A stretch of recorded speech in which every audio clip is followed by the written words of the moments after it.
당신은 하나님의 임재가 있는 성전입니까? 오늘의 본문은 열왕기상 8장 1절에서 11절 말씀입니다. 말씀 살펴보기. 그러고 나서 솔로몬은 여호와의 언약궤를 다윗성 시온에서 가져오려고 이스라엘 장로들과 모든 지파의 지도자들, 곧 이스라엘 가문의 족장들을 자기가 있는 예루살렘으로 불렀습니다. 그래서 모든 이스라엘 사람들은 일곱째 달인 에다니멀 절기에 솔로몬 왕 앞에 모였습니다. 이스라엘 모든 장로들이 도착하자 제사장들이 언약궤를 맸습니다. 제사장들과 레위 사람들이 여호와의 궤와 회막과 회막 안에 모든 거룩한 기구들을 옮겨갔습니다. 솔로몬 왕과 그 앞에 모인 이스라엘 온 회중은 언약궤 앞에서 셀 수도 없고 기록할 수도 없을 만큼 많은 양과 소로 제사를 드렸습니다. 제사장들은 여호와의 언약궤를 성전 안쪽의 지성소로 들여가 그룹의 날개 아래 놓아두었습니다. 그룹들은 언약궤가 놓인 자리 위에 두 날개를 펼쳐서 궤와 그 채를 덮었습니다. 언약궤의 채들은 길어서 그 끝이 지성소 앞쪽으로 나와 성소에서도 보였습니다. 그러나 성소 바깥에서는 보이지 않았습니다. 채들은 오늘까지도 여전히 그곳에 있습니다. 언약궤 안에는 돌판 2개 외에 아무것도 없었습니다. 돌판은 이스라엘 자손들이 이집트 땅에서 나올 때 여호와께서 그들과 언약을 맺으신 곳 호렙에서 모세가 넣어둔 것이었습니다. 제사장들이 성소에서 나오자 구름이 여호와의 성전에 가득했습니다.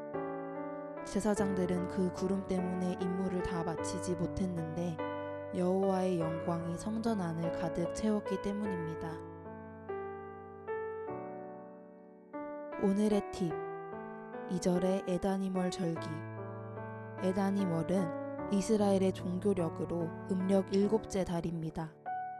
하지만 농사와 관련해서는 첫째 달이었습니다. 에다니멀 절기는 장막절 또는 수장절 축제를 의미합니다.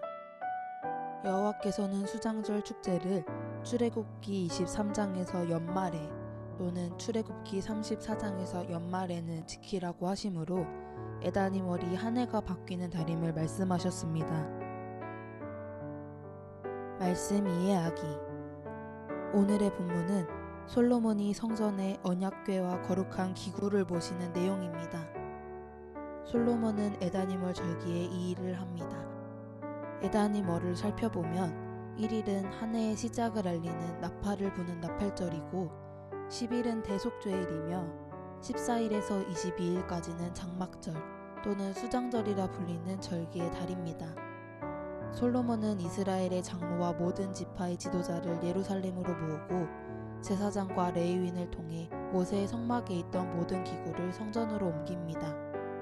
장막절은 이스라엘의 축제 중 가장 큰 축제입니다. 하나님께서 한 해 동안 베풀어 주신 은혜로 이룬 풍성한 추수에 감사하는 축제인 수장절. 이스라엘 백성이 한 해 동안 지은 모든 죄를 용서받아 새해에도 하나님의 긍휼과 은혜 가운데 살게 될 것을 확증받는 날인 대속죄일.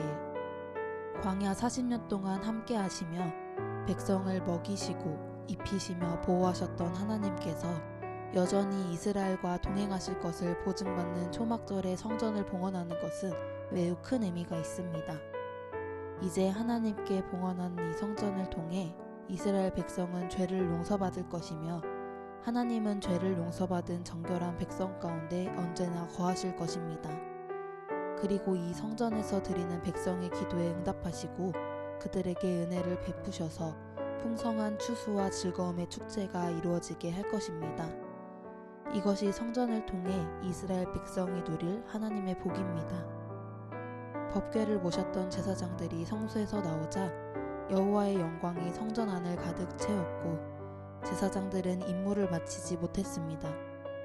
이것은 모세가 성막을 완성해 봉헌할 때 나타났던 현상입니다. 하나님의 영광이 성막에 임한 것입니다.